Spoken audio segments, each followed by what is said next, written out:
आंखें खोलो यशु। जहां मैं तुम्हें छोड़कर गया था वहीं तुमसे मिलने आया हूं।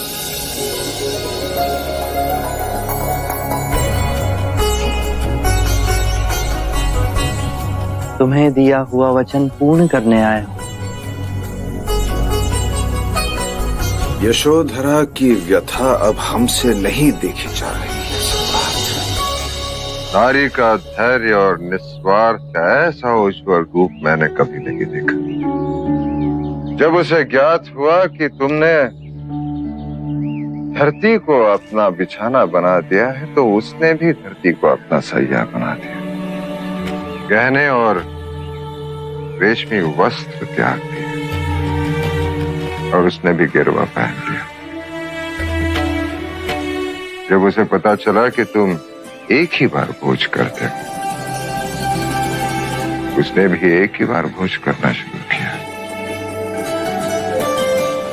तुम्हारे लिए ये सब आसान था पुत्र, क्योंकि वन में तुम्हारे एकाग्रता को भंग करने के लिए कोई नहीं था।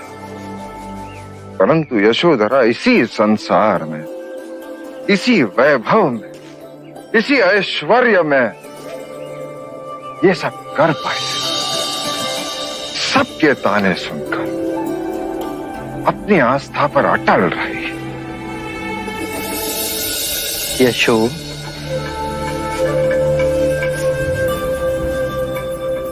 आप तो मुझे गोपा कहकर पुकारते थे। यशो का संबोधन तो पराया लगता है। आप आएंगे इस विश्वास में मैंने इन 7 वर्षों में प्रत्येक क्षण आपकी प्रतीक्षा में काटे। 7 वर्ष नहीं यशु, कई जन्म लगे, कई जन्म। तब मुझे संबोधि प्राप्त हुई। मेरे हृदय में बिल्कुल भी शंका ना उठी। आप में वो सारे गुण थे जो आपको बौद्धिस्त्व बनाते। आइए,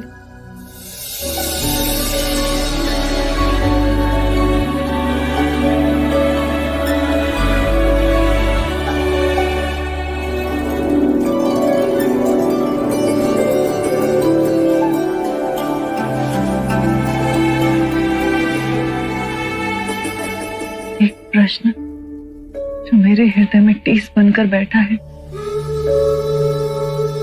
क्या वो प्रश्न मैं आपसे कर सकती हूँ? तुम्हारे हर प्रश्न का उत्तर दूंगा मैं। आप केवल ये बताइए कि आपने इतना सब किया, मन में कष्ट भोगे, अपने को दुखाया, सताया, तो ये बताइए कि आप यहाँ इसी संसार में रहकर संबोधि का मार्ग नहीं पा सकते थे?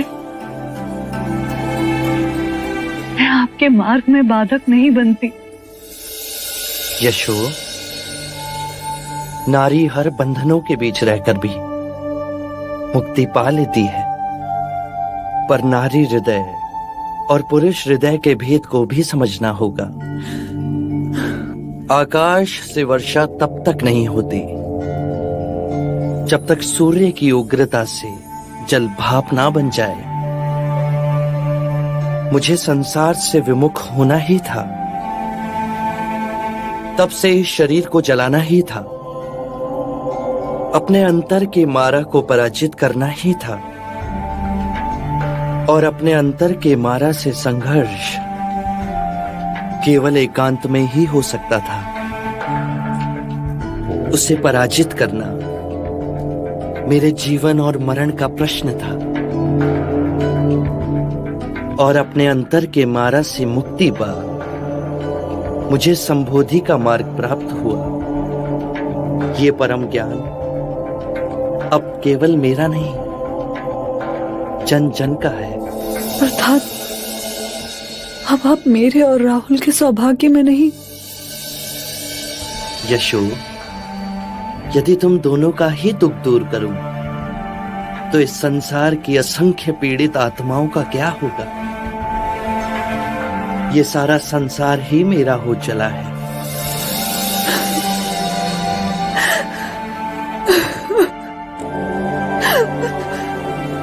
तुम्हारा हृदय बहुत बड़ा है, उसे छोटा मत करो यशो।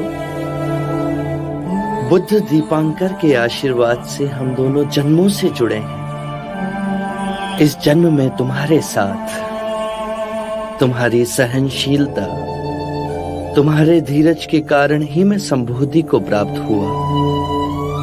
अपार ऋण है तुम्हारा मुझ पर।